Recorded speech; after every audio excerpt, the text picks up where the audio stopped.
오늘은 예수님께서 부활하신 이후에 이 지상에 머무시면서 바로 하늘로 올라가지 아니하시고 40일 동안 이 지상에 머물러 계시는데요. 그 지상 사역의 마지막 이 부활하시고 40일간 무엇을 하셨는가 하는 사실을 그 시간의 흐름에 따라서 좀 살펴보려고 합니다. 누가복음 24장 13절로 35절 말씀을 먼저 낭독하겠습니다.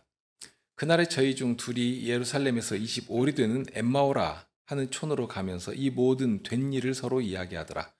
저희가 서로 이야기하며 문의할 때에 예수께서 가까이 이르러 저희와 동행하시나 저희 눈이 가리워져서 그인 줄 알아보지 못하거늘 예수께서 이르시되 너희가 길 가면서 서로 주고받고 하는 이야기가 무엇이냐 하시니 두 사람이 슬픈 빛을 띠고 머물러 서더라. 그 한 사람인 글로 봐라 하는 자가 대답하여 가로되 당신이 예루살렘에 오고 하면서 그일 거기서 된 일을 홀로 알지 못하느뇨. 가라사대 무슨 일이뇨. 가로되 나사렛 예수의 일이니 그는 하나님과 모든 백성 앞에서 말과 일에 능하신 선지자인을 우리 대지장들과 관원들이 사형 판결에 넘겨주어 십자가에 못 박았느니라.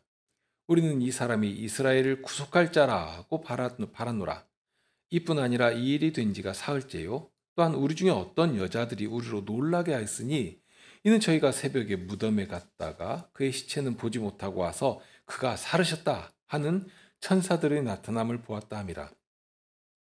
또 우리와 함께 한 자 중에 두어 사람이 무덤에 가 과연 여자들의 말한 바와 같음을 보았으나 예수는 보지 못하였느니라 하거늘 가라사대 미련하고 선자들의 말한 모든 것을 마음에 더디 믿는 자들이여.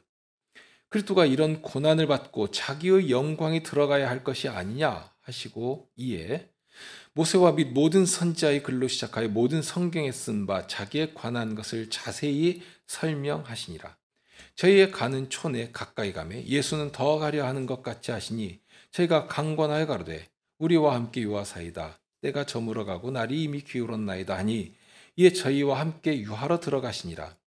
저희와 함께 음식 잡수실 때에 떡을 가지사 축사하시고 떼어 저희에게 주심에 저희 눈이 밝아져 그인 줄 알아보더니 예수는 저희에게 보이지 아니하시는지라.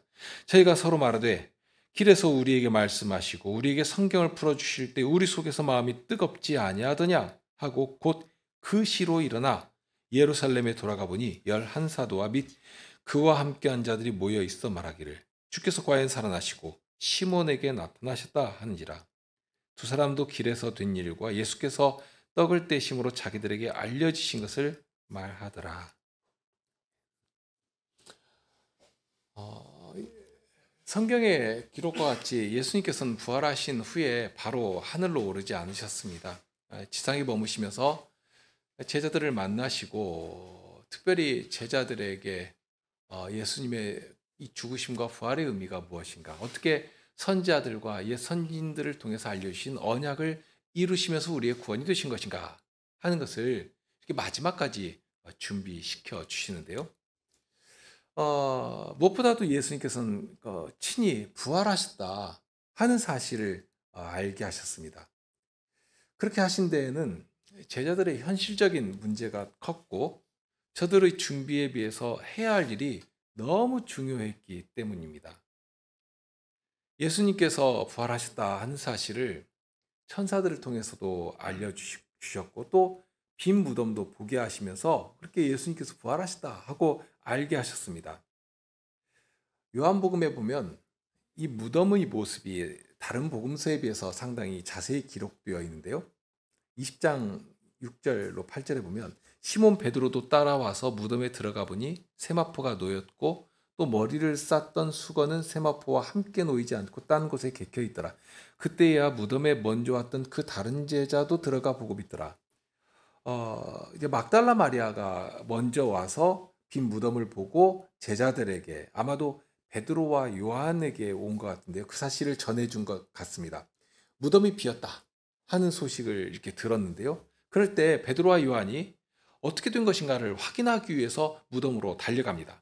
가서 보니까 예수님의 시신을 쌌던 세마포가 거기 고스란히 놓여 있고요. 그러니까 그 시신을 감싸는 세마포는 있지 않은, 마치 붕대처럼 하나로 된 천을 보통 미라 싸듯이 그렇게 몸을 돌돌돌돌 말아서 싸매고 마지막 이제 머리 부분은 또 다른 천으로 세마포로 이렇게 싸게 되어 있습니다. 그런데 여기 묘사되어 있는 모습을 보면 몸을 쌌던 세마포는 예수님의 시신을 뉘었던 그곳에 마치 이렇게 풍선이 바람이 빠지면 그냥 이렇게 쑥하니 가라앉아 있는 것처럼 그렇게 가라앉듯이 그냥 놓여 있고, 머리를 쌌던 수건은 이렇게 얌전하게 다른 곳에 개켜져 있는 그런 모습을 이 제자가 발견한 것입니다. 만약 혹시라도 누가 예수님의 시신을 가져갔다고 하면 이 보여줄 수가 될 수 없는 그런 장면들이 이제 거기 연출되고 있는 것이거든요. 만약 누가 시신을 훔쳐갔거나 했으면 세마포를 이렇게 따로 뭐 이렇게 둘 필요가 없는 것 아니겠습니까? 그런데 그렇게 몸을 쌌던 세마포가 거기 가라앉아 있고 머리를 쌌던 세마포는 또 따로 개켜져 있는 이런 장면들. 그러니까 요한 사도가 이제 이걸 기록했는데 이런 모습을 그냥 소홀히 넘기지 않고 자세히 기록해 놓은 것입니다. 아마 이 모습이, 이 장면이 굉장한 인상을 준 것이고, 그리고 또 이 자체로 예수님께서 부활하셨다 하는 사실을 증거하는 또 하나의 증거다 하고 보일 수 있는 장면이기 때문에 이 장면을 보고서 요한 사도는 믿었다고 했거든요. 20장 8절에 보면 그 다른 제자도 들어가 보고 믿더라라고 했습니다. 믿었습니다. 여기 다른 제자는 이제 요한 사도를 가리키는 것 아니겠습니까? 요한 사도는 이제 복음서에 보면, 특별히 요한복음에 보면 자신의 이름을 직접 언급하지는 않습니다. 예수님의 사랑하시는 제자라, 혹은 또 그 제자라, 또는 다른 제자라, 이렇게 이름을 언급하지 않고 조심스럽게 표현을 하는데요. 그런데 이제 아무튼 요한 사도가 이 장면을 볼 때 너무 인상적이어서 그것을 보고서는 믿지 않을 수가 없게 된 것입니다. 그럼 요한 사도는 그렇다고 하고요. 다른 제자들은 어떠했는가 할 때 무덤을 보아도 믿지 못하고 천사들이 알려주거나 또는 여인들이 이렇게 우리가 예수님의 부활하심을 보았다 하고 전해주어도 믿지를 못했습니다. 대표적으로 이제 언급된 사람이 오늘 본문으로 읽은 엠마오로 가는 두 제자였는데요. 이미 이 두 사람은 많은 사람들에게서 예수께서 부활하셨다 하는 이야기를 들은 것 같습니다. 특히 여인들은 예수님을 뵐 때 직접 보고 만지고 정말 예수님께서 부활하셨구나 하는 사실을 와서 전해 준 것이거든요. 그런데도 믿지를 않았습니다. 그리고서는 그냥 저녁이 되기 전에 자기 고향으로 간 것인데요. 그런데 예수님께서는 굳이 그렇게 고향 땅으로 가는 저들을 찾아가셔서 모세와 모든 선지자들의 글로 시작해가지고 성경에 쓴 바 예수님에 관한 이야기를 자세히 설명을 해주십니다. 그러면서 이제 그때 하신 말씀이 있는데 25절에 가라스 때 미련하고 선지자들의 말한 모든 것을 마음에 더디 믿는 자들이여 하고 저들이 믿지 않는 그 완고한 마음을 책망하셨습니다. 예수님의 제자들은 앞으로 도래할 이게 보지 않고, 그러니까 눈으로 보지 않지만 그러나 믿는 그런 시대를 살아갈 증인들입니다. 도마를 찾아가셔서 하신 말씀이 있는데요. 도마를 찾아가신 때는 예수님께서 6번째로 제자들에게 당신의 몸을 보이신 때입니다. 그때 예수님께서 이렇게 말씀하시는데 요한복음 20장 27절에 보면 도마에게 이르시되 내 손가락을 이리 내밀어 내 손을 보고 네 손을 내밀어 내 옆구리에 넣어보라. 그리하고 믿음 없는 자가 되지 말고 믿는 자가 되라 하고 말씀하십니다. 다만 이제 이 도마처럼 이렇게 눈으로 보니까, 손으로 만지니까 더 분명하게 알고 확실하게 믿을 수 있게 되는 것인가? 사람들은 이제 그런 식으로 쉽게 생각할 것입니다. 자기들 경험이 그러니까요. 어떻게 보지도 않고 믿을 수가 있다는 말인가? 그러니까 예수님의 제자들도 거의 비슷한, 아니 똑같은 생각을 한 것입니다. 그러면 눈으로 보면, 손으로 만지면 믿을 수 있는 것인가? 실은 전혀 그렇지 못했거든요. 성경의 기록이 그 사실을 알려줍니다. 그러니까 보면 믿겠다고 했는데 실은 보면서도 깨닫지를 못했고, 그러니 믿지를 못하는 것입니다. 믿지를 않았습니다. 자, 슬피 우는 막달라 마리아 앞에 예수님께서 직접 나타나셨을 때도 마리아는 부활한 예수님을 눈으로 보면서 누구인 줄 알았는가 하면 동산지기인 줄로 알았습니다. 그러니 이렇게 말하죠. 주여, 당신이 옮겨갔거든. 그러니까 예수님의 시신이 없으니까 그 시신을 당신이 옮겨갔거든. 어디 두었는지 내게 이르소서. 그리하면 내가 가져가리이다. 하고 예수님의 시신이나 찾게 해달라고 말하는 정도였습니다. 예수님을 자기 눈앞에 두고 자기 눈으로 보면서 하는 말입니다. 마태복음 28장 16절, 17절에 보면 이런 사실도 알려주시는데요. 11제자가 갈릴리에 가서 예수의 명하시던 산에 이르러 예수를 뵙고 경배하나 오히려 의심하는 자도 있더라. 그러니까 지금 이때는 예수님께서 8번째로 나타나신 때이거든요. 그러니까 도마에게 당신의 몸을 보여주시고 만지도록 하시고 그래서 믿음 없는 자가 되지 말고 믿는 자가 되라 하고 말씀하신 때가 불과 며칠 전입니다. 특별히 이 갈릴리로 가셔서 제자들을 만나신다 하는 이 말씀은 그냥 갑자기 툭 튀어나온 말이 아닙니다. 예수님께서 십자가 지시기 전부터 천사 그리고 예수님께서 부활하신 때에도 그랬죠. 그러니까 천사들이 거듭 전한 말씀이기도 하고 예수님께서 십자가에 달리시기 전에는 직접 내가 갈릴리로 먼저 갈 것이다. 그곳에서 제자들을 만나실 것이다 하고 알려주신 말씀이기도 합니다. 그러니까 마치 이것은 언약의 증표에 담긴 암구호와도 같은 것이죠. 이렇게 제자들과 은밀하게 약속을 해놓으신 것입니다. 그러니 마태복음 14장 28절에 보면 고난받기 전에 하신 말씀이거든요. 내가 살아난 후에 너희보다 먼저 갈릴리로 가리라. 그러니까 이 말씀이 얼마나 이렇게 마음에 각인되어 있겠습니까? 그리고 과연 예수님께서는 약속하신 대로 갈릴리에 먼저 가셔서 제자들을 거기서 기다리신 것입니다. 그리고 제자들을 만나셔서 이제 앞으로 도래할 새로운 시대를 준비하도록 하신 것이거든요. 그런 자리에서 미리 가셔서 기다리고 계시는데 그런 예수님을 보면서도 어떻다고 했는가? 오히려 의심하는 자도 있었다 하고 알려줍니다. 그러니까 눈으로 보면서도 의심하는 것입니다. 눈으로 보면 믿을 수 있는 것인가? 그러지를 못하는 것이 제자들의 현실이었습니다. 그러면 우리라고 다를 것 같습니까? 어림없는 이야기입니다. 부자와 나사로 사건, 예수님께서 비유로 말씀하신 부자와 나사로의 이야기에서도 예수님께서 하신 말씀이 있지 않습니까? 모세와 선지자를 믿지 아니하면 죽은 자가 살아서 간다 할지라도 믿지 않는 것이다. 그런 것입니다. 보면서도 믿지 못하는. 그러면서도 내가 눈으로 보면 믿겠다. 믿을 수 있는 것이다. 보여주면 믿겠다는 이런 억지나 부리고 있는 그런 모순된 모습을 성경은 거듭 보여주고 있습니다. 물론 예수님께서 부활하신 몸은 전에 지상사역 하실 때의 몸과는 차원이 다른 몸이 되셨습니다. 그러니까 십자가에 달리시기 전에는, 그러니까 달리셨던 몸이죠. 너무 많은 한계를 가지셨습니다. 피곤을 느끼기도 하시고, 그러니까 고단함도 느끼시고, 배고파서 줄이기도 하시고, 그런 어려움을 겪으셨습니다. 그런 한계가 아주 분명한 몸이셨거든요.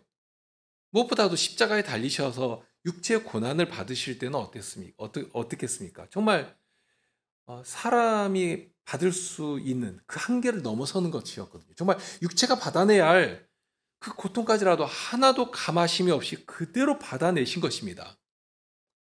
신성의 능력으로 육체의 고난을 감하신 것이 아니라 오히려 온전한 사람으로서 그 육체의 모든 고난을 친히 감내해 가신 것입니다. 얼마나 그 고통이 극에 달하셨겠는가?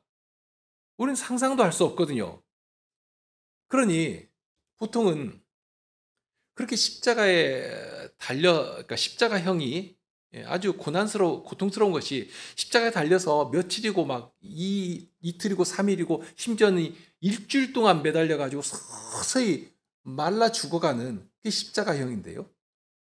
그런데 예수님께서 당신의 육신으로 이 십자가에서 하나님의 진노를 받아내실 때에는 온몸의 장기가 다 녹아서 진액이 되실 정도로 고통 가운데 떨어져 버리신 것입니다.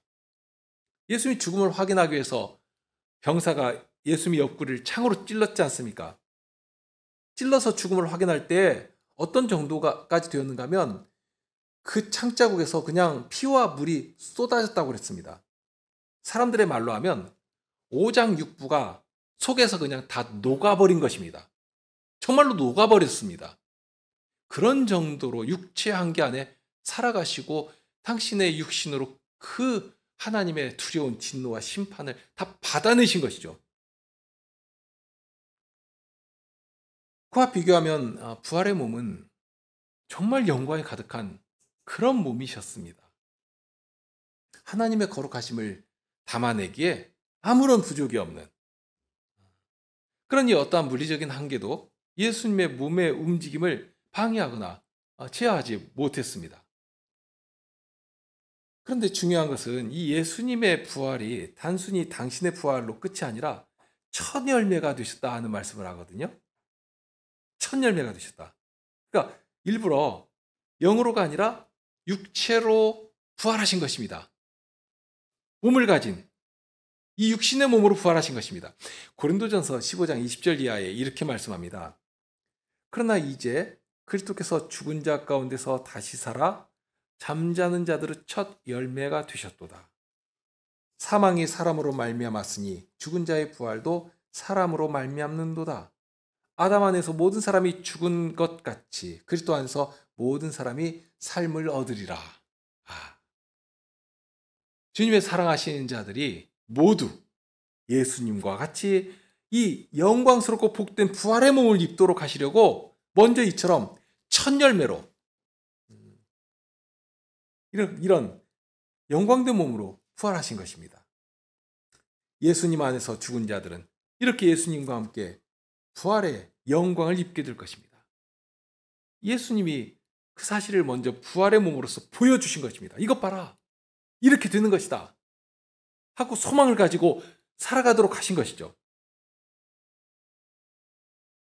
그러면 어떻게 해서 그런 영광된 소망을 품고 살아갈 수가 있겠는가?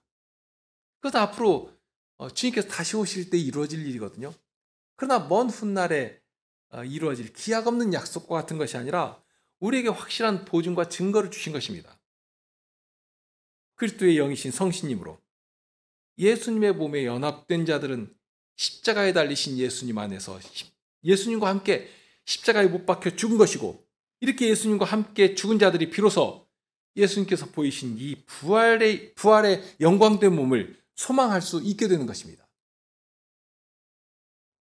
이것이 우리에게 예비된 일이고요.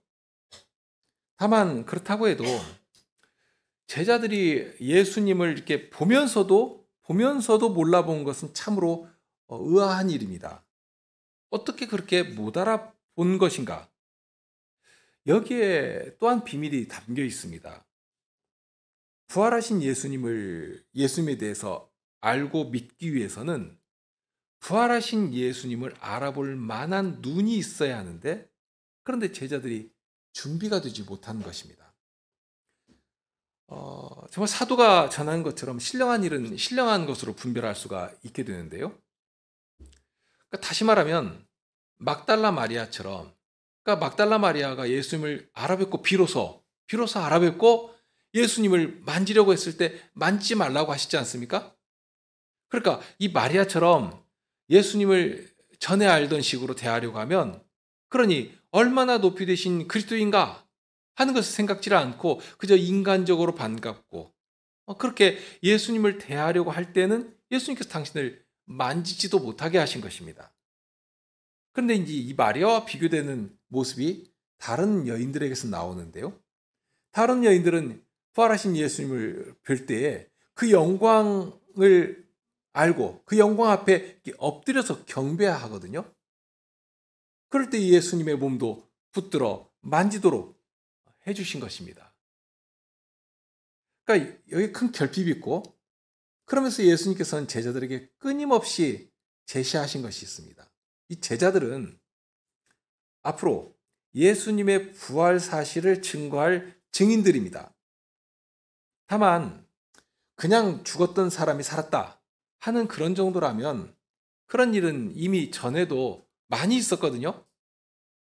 뭐 예수님께서 죽은 사람을 살려주시는 기적만 해도 세 차례 있었지 않습니까? 그리고 죽은 사람이 살아나는 것은 그 후에도 있었습니다. 베드로 사도도 살린 일이 있었는데요. 성도들의 사랑을 받는 도르가라 하는 여인이 죽었을 때 그를 살려 교회에 큰 위로를 주었습니다. 그러니까 죽은 사람이 다시 사는 정도는 전에도 있었고 후에도 있었습니다. 그러면 예수님께서 다시 사신 것은 그들의 살아남과 무엇이 다른가 하는 것이죠. 여기에 대해 예수님께서는 분명히 알게 하시는 것이 있습니다. 예수님께서는 그렇게 보아야 할 것을 보면서도 알지 못하는 제자들에게, 그래서 믿지 못하는 제자들에게 성경을 통해서 어떻게 그리스도께서 고난을 받고 죽으셔야 하는가 하는 데서부터 자세히 가르쳐 주셨습니다. 죽음으로 끝나는 것이 아니고, 그러니까 죽는 것으로 끝나는 것이 아니라 이제 부활의 생명으로 모든 죽은 자들을 살리시는 영이 되셨다 하는 사실도 가르쳐 주십니다.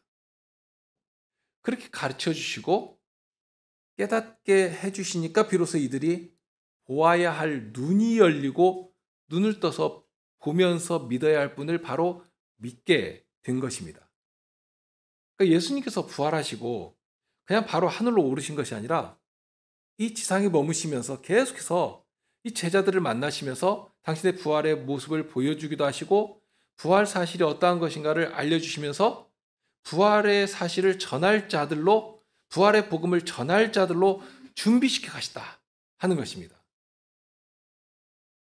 예수님께서는 부활하시고 성경의 기록만을 본다면 11번을 제자들에게 나타나셨습니다.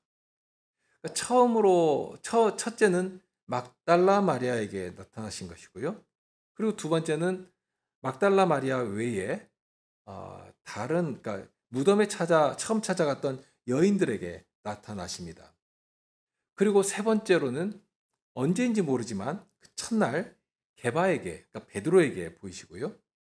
그리고 네 번째가 오늘 누가복음에서 읽었던 이 엠마오로 가는 두 제자에게 나타나신 일입니다.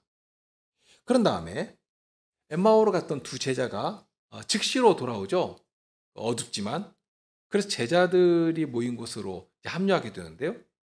그런데 제자들이 모여있는 그곳에 호련이 나타나셔서 저들의 믿지 않는, 그러니까 지금 우리가 예수를 배웠다 하고 이렇게 전해주어도 믿지 않는, 그리고 의심하는 그들을 책망하시면서 당신의 부활의 몸을 직접 보여주시고 만지게도 해주시고, 그러면서 이 첫날은 그 자리에서 구운 생선 한 토막도 잡수시면서 이 부활의 몸을 분명하게 알도록 하십니다. 그리고 다섯 번째로 나타나신 기록인데, 그러니까 첫날 이렇게 제자들에게 나타나시면서 5번을 모두 친히 제자들에게 당신의 몸을 보여주십니다. 그런 다음에 6번째는 이제 일주일 후가 됩니다. 일주일 후에 도마가 첫날, 그러니까 부활의 첫날에는 5번째 나타나셨을 때는 거기 도마가 없었는데요. 그런데 이제 6번째 보이실 때는 이 도마가 제자들과 함께 있을 때 찾아가십니다. 요한복음 20장 24절 이하에 보면 이렇게 나오는데요. 12제자 중에 하나인 디두모라 하는 도마는 예수 오셨을 때 함께 있지 아니한지라. 다른 제자들이 그에게 이르되 우리가 주를 보았노라 하니 도마가 가로되 내가 그 손의 못자국을 보며 내 손가락을 그 못자국에 넣으며 내 손을 그 옆구리에 넣어보지 않고는 믿지 아니하겠노라 하니라.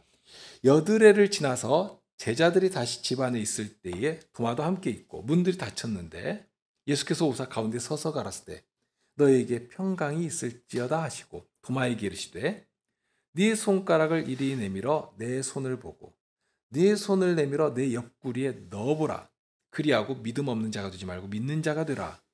도마가 대답하여 가로되 나의 주시며 나의 하나님이시니이다. 예수께서 가라사대 너는 나를 본고로 믿느냐? 보지 못하고 믿는 자들은 복되도다 하시니라. 이렇게 보지 않고는 믿지 못하겠다 하는 제자까지라도 다시 찾아가셔서 직접 보여주시고 그렇게 보지 않고도 믿는 시대를 준비하도록 하십니다. 그 다음에 이제 7번째는 요한복음 21장 오늘 낭독한 말씀이죠. 갈릴리 바다에서 고기 잡는 제자들에게 나타나셔서 제자들을 다시 회복시켜 주십니다. 특별히 베드로를 회복시켜 주시는데요. 그렇게 사도들에게 그리고 주님의 제자들에게 당신의 양들을 맡기시면서 내 양을 치라 혹은 내 양을 먹이라 하고 말씀하십니다. 그런 다음 이제 8번째는 갈릴리 산에서 예수님의 큰 명령을 받는 장면이 나오죠. 마태복음 28장에 나오는 여전히 의심하는 자가 있었지만 제자들에게 대사명을 주시면서 모든 족속으로 제자를 삼아라 하는 명령을 대위임 명령을 내리십니다. 이게 8번째고요. 자, 9번째는 고린도전서 15장에 나오는 내용인데요. 거기에 바울 사도가 전하는 말씀이 있죠. 500여 형제에게 일시에 보이셨다 하는. 그러니까 굉장히 많은 제자들에게 일시에 부활의 몸을 보여주신 사건이 기록되어 있습니다.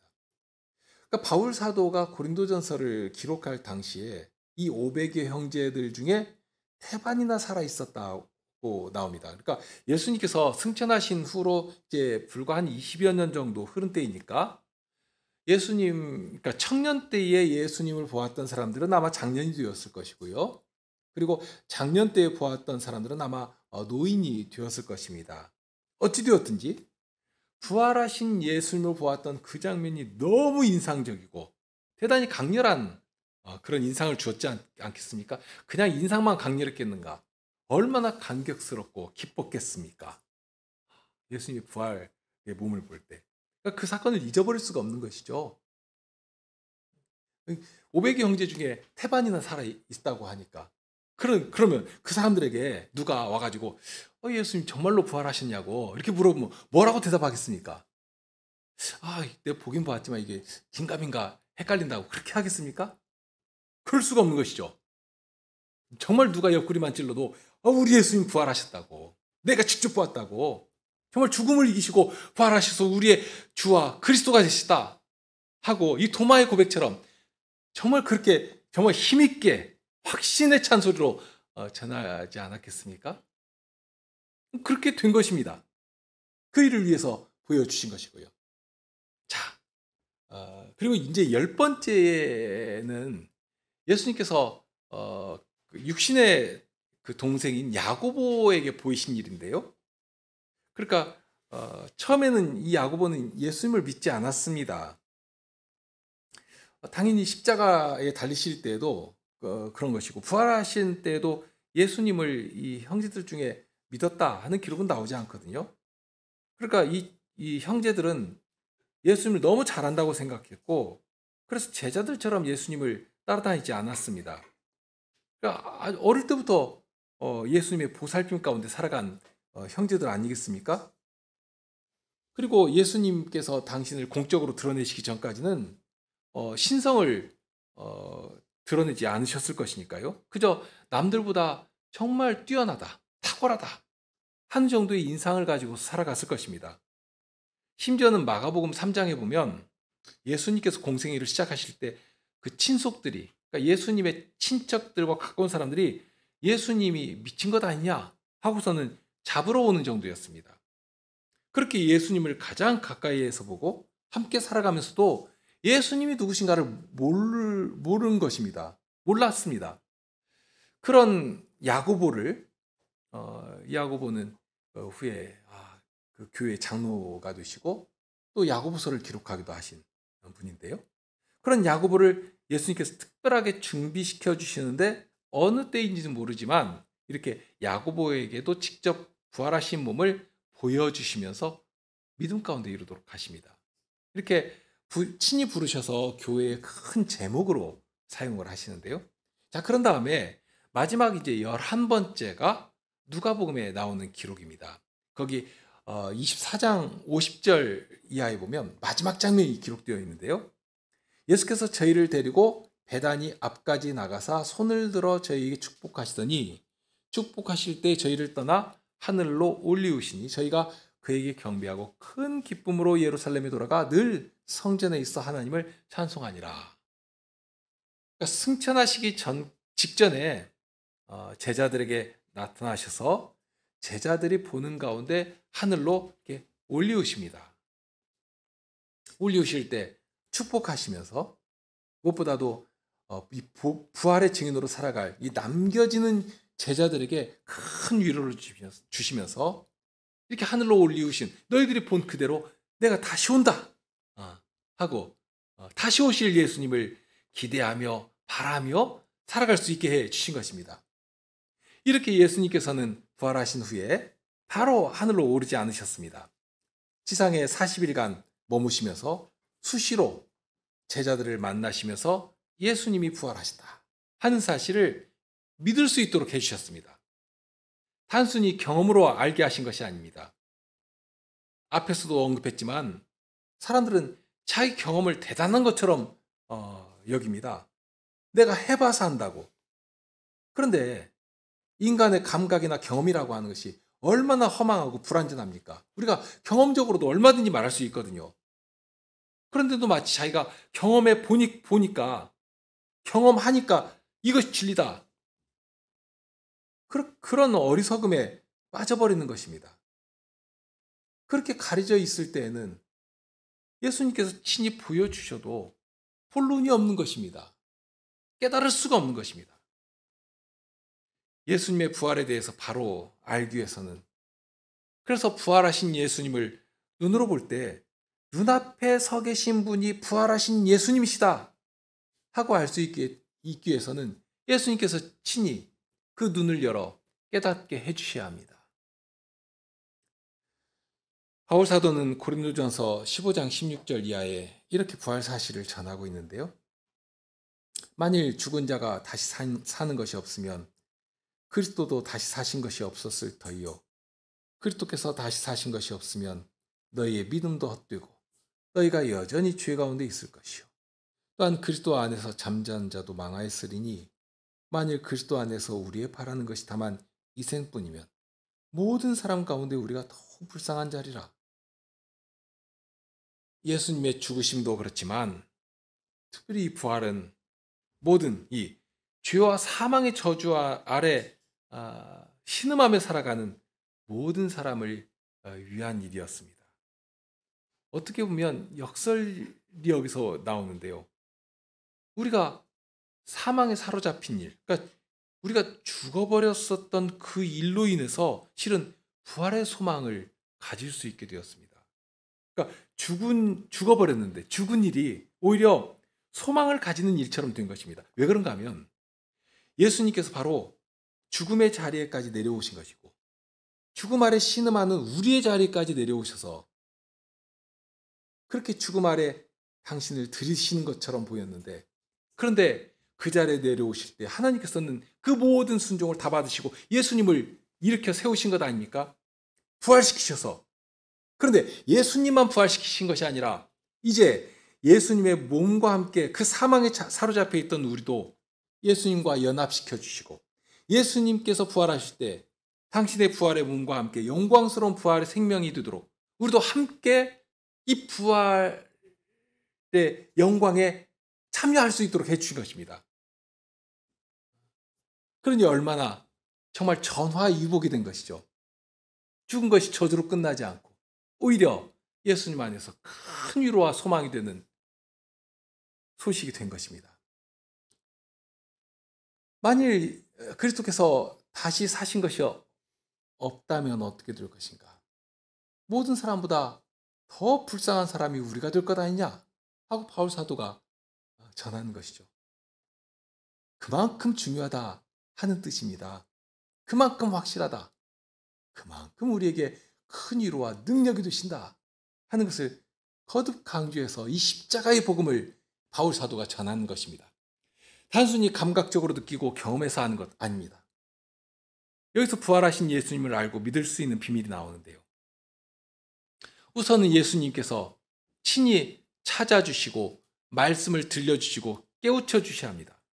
알게 하시는데 예수님은 말씀으로 저들의 어리석음을 깨뜨려 주셨다 했습니다. 미련하고 선자들의 말한 모든 것을 마음에 더디 믿는 자들이여 하고, 그리스도께서 어떤 고난을 받아 당신의 영광에 들어가야 할 것을 하나님의 말씀의 터 위에서 자세히 가르쳐 주셨습니다. 믿지 못하는 자들이지만 그렇기 때문에 더 자세히 가르쳐 주셨습니다. 뿐만 아닙니다. 그런 믿지 못한 자들을 깨닫게 해주셨습니다. 물론 앞으로 성신께서 오셔서 가르쳐 주실 것이지만 이미 전부터, 그래서 엠마오로 가던 두 제자는 말씀을 들을 때에도 그랬고, 특별히 축사하시고 떡을 떼어주실 때에 그랬는데, 그 전까지는 알지 못했거든요. 그럴지라도 이미 전부터 이들 마음에 강하게 움직이는 것이 있었습니다. 저희가 서로 말하되, 길에서 우리에게 말씀하시고 우리에게 성경을 풀어주실 때 우리 속에서 마음이 뜨겁지 아니하더냐. 그러니까 단순히 인간의 감정이 움직이는 것, 그것 의미하는 것 아닙니다. 다만 주께서 진리의 말씀을 들려주시며 깨닫게 하실 때는 우리 마음에 강하게 찌르는 것이 들어오는 것입니다. 정말로 미련하고 선자들의 말한 모든 것을 더디 믿지를 못하는 우리의 모습을 발견하게 되는 것이고, 그러니 자신의 그 믿음 없음까지 주님 앞에 내어놓으면서 불쌍히 여겨주시라고 주님을 바라게 되는 것입니다. 이렇게 예수님을 알아본 두 제자가 그 다음 속히 한 일이 있거든요. 비로소 예수님이 부활하셨구나 하고 알고서 곧 그 시로 일어나 예루살렘에 돌아가 보니, 그리고 이 두 제자가 한 일이 무엇이었습니까? 자신들은 이제 예수님 보았으니까 알았단 말입니다. 그러니 아직도 믿지 못하는 그 제자들에게 우리가 예수님을 비웠다고 그 사실을 그들에게 전한 것입니다. 자, 이것이 믿음이죠. 예수님께서 이 믿음을 주시기 위해서 바로 하늘로 올라가지 아니하시고 지상에 40일간 머무시면서 당신의 부활을 증거할 제자들을 준비시키시고 훈련시키시고 준비시켜 나가신 것입니다. 그저 예수님께서 다시 사셨다 하는 사실만 알면 되는 것이 아닙니다. 참된 믿음은 알아야 할 분명한 지식을 가지고 있어야 합니다. 또한 믿어야 할 분에 대해서 바로 알지 못하면 그 아는 지식도 헛될 뿐입니다. 내가 깨달아 알게 된 그분에 대해서 나의 정서까지라도 함께 움직여야 합니다.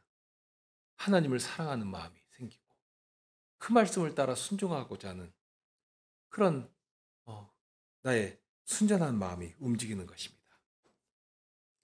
이렇게 할 때 주님께서는 그런 자들의 믿음을 사용하셔서 제자들이 그랬던 것처럼 엠마오로 가던 두 제자가 예수를 비웃고 돌아와서 부활의 증인이 되었던 것처럼, 그렇게 오늘날 이 시대를 살아가는 우리들을 부활의 증인으로 살아가도록 해주시는 것입니다.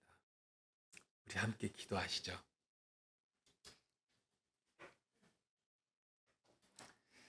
주님께서 다시 사신 것을 보고도 알지 못하고 믿지 못하던 그런 자들을 깨닫게 해주신 주님께서 약속하신 대로 성신님으로 저희를 찾아오시니 말씀이 살아 움직이고 과연 그리스도께서 저희 생명이시고 부활의 능력이심을 믿을 수 있게 하여 주십니다.